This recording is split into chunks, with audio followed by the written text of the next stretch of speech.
नमस्कार सभी को। आप सभी का मेरे चैनल आधार शिक्षा में स्वागत है। हमारे चैनल जैसे कि नाम से ही है आधार शिक्षा, इस चैनल पर हम हिस्ट्री, ज्योग्राफी, इकोनॉमिक्स जैसे कठिन विषयों को बिल्कुल बेसिक से और बिल्कुल इजी तरीके से समझेंगे। तो चलिए आज हम शुरुआत करते हैं और आज की शुरुआत हम ज्योग्राफी से करते हैं। आज हम क्या पढ़ेंगे? आज हम ज्योग्राफी को बिल्कुल स्टार्टिंग से पढ़ेंगे, बिल्कुल बेसिक से। तो सबसे पहले जब हम ज्योग्राफी स्टार्ट करते हैं तो वहाँ पर आता है अर्थ के विषय में। अर्थ में क्या? आज हम अर्थ के शेप एंड साइज के बारे में जानेंगे। अर्थ का शेप कैसी है, उसका साइज क्या है। तो ये देखिए मैंने अर्थ बना दी है, ये अर्थ है और इसके बीच से जो लाइन है ये क्या है? ये 0 डिग्री इक्वेटर है। 0 डिग्री इक्वेटर क्या करती है? ये अर्थ को 2 पार्ट में डिवाइड करती है, 2 बराबर पार्ट में। ये बिल्कुल बीच से जाती है, अर्थ के इमेजिनरी लाइन है, और ये अर्थ को 2 भाग में बांटती है। ऊपर जो हो गया ये नॉर्थ, नीचे साउथ। तो ऊपर वाला क्या हो गया? नॉर्दर्न हेमिस्फीयर, और हिंदी में कहेंगे उत्तरी गोलार्ध। गोलार्ध मतलब गोले का आधा भाग, यानी ये जो गोला था, अर्थ का जो गोला था, इसके 2 भाग बन गए। ये ऊपर नॉर्दर्न हेमिस्फीयर बोलेंगे इसको, और ये नीचे साउथ में सदर्न हेमिस्फीयर, और हिंदी में हम इसको बोलेंगे दक्षिणी गोलार्ध। अब बात आती है अर्थ की शेप के बारे में। इसकी शेप कैसी है? अगर आप इसको देखोगे तो, और आपने पढ़ा भी होगा कि कहते हैं अर्थ क्या है? स्फेरिकल है, यानी कि गोल है। अर्थ कैसा है? अर्थ का शेप गोल है। लेकिन भूगोलवेताओं ने पाया कि अर्थ का जो इक्विटोरियल डायमीटर है, इक्विटोरियल ये वाला, ये लैटिट्यूडनल डायमीटर इतना, ये कितना है? 12,756 किलोमीटर। और जो पोलर डायमीटर है ये वाला, नॉर्थ से साउथ, यानी लॉन्गिट्यूडनल डायमीटर, ये कितना है? ये 12,714 किलोमीटर है। तो ये देखिए, ये 756 है, ये 714 है। अब दोनों में डिफरेंस आ गया। डिफरेंस कितना आ गया? 42 किलोमीटर का डिफरेंस आ गया ये तो। इसके बाद जो ज्योग्राफर थे, जो भूगोलवेता थे, उन्होंने क्या इसका कंक्लूजन निकाला कि अर्थ गोल तो नहीं है। अगर गोल होती तो इसका ये और ये वाला जो डायमीटर है वो सेम होता, लेकिन ये देखिए, ये अर्थ की चौड़ाई ज़्यादा है इस लंबाई की बजाय। तो उन्होंने क्या किया कि अर्थ जो है वो स्फेरिकल, कंप्लीट स्फेरिकल नहीं है, कंप्लीट गोल नहीं है, बल्कि इसकी जो शेप है वो ये वाली है, ये, यानी कि ये कैसी है? इस तरीके से, लगभग अंडाकार में ये इस तरीके से अर्थ की शेप है। ये यहाँ पे चौड़ी ज़्यादा है, इसकी लंबाई कम है। अब जो ज्योग्राफर थे उन्होंने ये डिसाइड किया कि ये जो अर्थ की शेप है इसको नाम क्या दिया जाए। तो जैसे ये एक शेप है, ट्रायंगल बोलते हैं इसको। ये एक शेप है, इसको रेक्टेंगल, और ये भी एक शेप है, इसको हम स्क्वायर बोल देते हैं। तो ऐसे ही जो ये शेप थी अर्थ की, उसके लिए एक नया नाम इसको दिया गया अर्थ की शेप को, और इसे ओबलेट स्फेरॉइड कहा गया। इसको ओबलेट स्फेरॉइड या जियोइड, इस शेप को नाम दिया गया। तो अर्थ कैसी है? अर्थ की जो शेप है वो ओबलेट स्फेरॉइड या जियोइड है। ये यहाँ 0 डिग्री, ये नॉर्थ, ये साउथ। अब बात आती है कि अर्थ की शेप, हम तो गोल ही सोच रहे थे, ये वाली शेप कैसे बन गई अर्थ की। तो फिर इसका जब ज्योग्राफर ने पता लगाया तो क्या पता चला कि अर्थ का ये इधर जो इक्वेटर पर जो सेंट्रीफ्यूगल फोर्स लगता है उसके कारण अर्थ की शेप ऐसी हो गई है।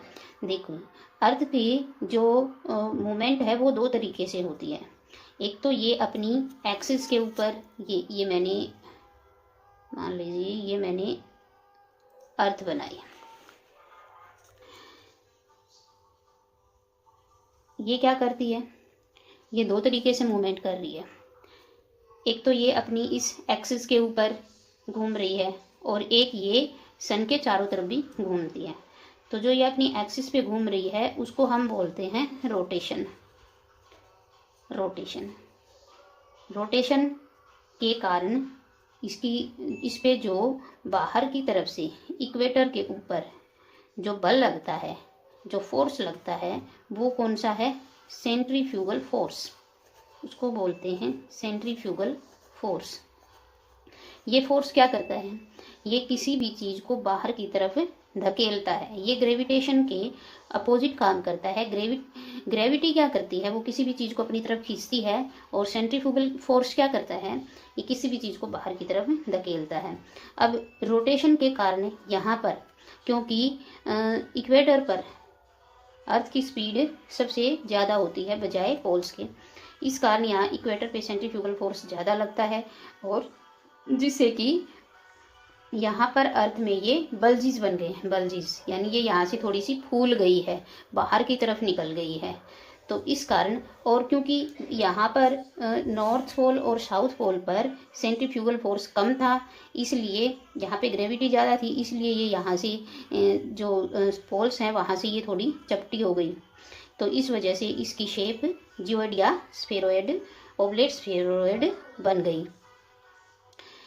जो सेंट्रीफ्यूगल फोर्स है और जो ग्रेविटी है, ग्रेविटेशनल फोर्स है, वो एक दूसरे के अपोजिट काम करते हैं। अब जो सेंट्रीफ्यूगल फोर्स है वो इक्वेटर पे ज़्यादा क्यों लग रहा है, क्योंकि यहाँ पर जब रोटेशन करती है अर्थ, तो यहाँ पे स्पीड उसकी ज़्यादा होती है बजाय पोल्स की। क्यों, क्योंकि अर्थ को एक चक्कर पूरा करने में अप्रॉक्स कितना टाइम लगता है, 24 आवर्स एक रोटेशन पूरा होता है। अब उसी रोटेशन में यहाँ पोल्स पे जो बिल्कुल डॉट डॉट हैं, इनको भी उतना ही टाइम लेना है, क्योंकि इनके पास ये इतना जो घेरा है, सर्कल है, वो कम है, इधर भी कम है, तो ये तो आराम से उसको रोटेशन में जल्दी पूरा कर लेगा। लेकिन ये जो इतना बड़ा पार्ट है, इसको जब ये घूमेगा, इसको भी तो 24 घंटे में टाइम पूरा अपना करना है एक रोटेशन के लिए। तो यहाँ पर इसलिए इसको अपनी स्पीड ज़्यादा करनी पड़ती है, और ज़्यादा स्पीड होती है इसलिए सेंट्रीफ्यूगल फोर्स यहाँ ज़्यादा होता है।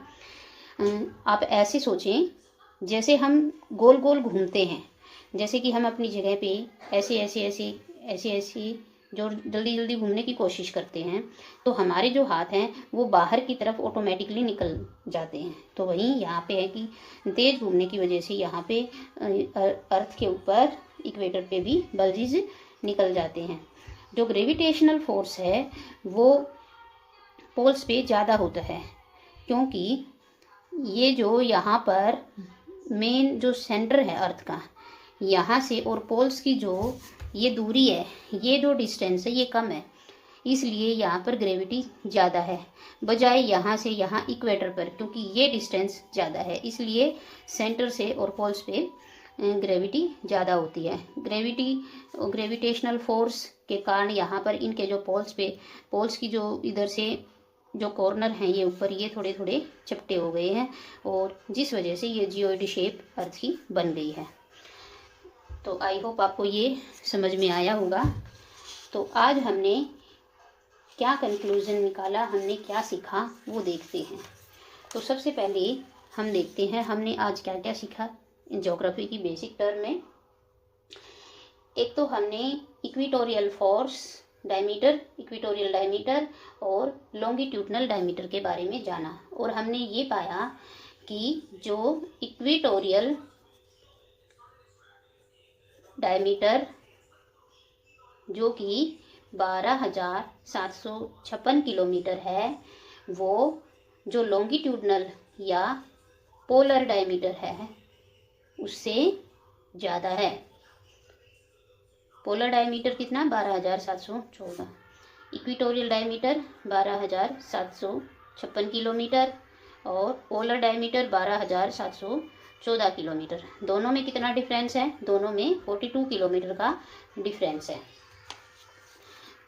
इसके बेस पे हमने क्या जाना कि अर्थ की जो शेप है वो कैसी है, अर्थ की जो शेप है वो कैसी है, ओवलेट स्फेरॉयड, ओवलेट स्फेरॉयड या फिर जियोइड, जियोइड शेप है।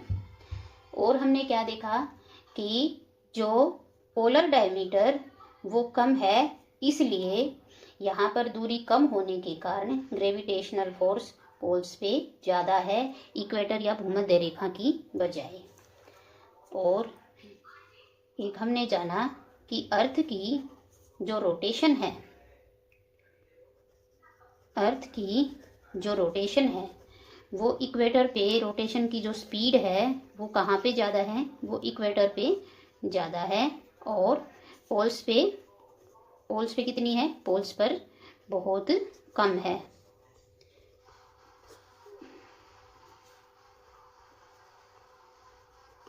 बहुत कम है। तो आई होप इतना आपको अर्थ की शेप और साइज़ के बारे में समझ आया होगा। अगली वीडियो में हम ज्योग्राफी की जो बेसिक टर्म है, island, continent, peninsula, isthmus, straight आदि के बारे में पढ़ेंगे। आज के लिए इतना ही। आप सभी का धन्यवाद।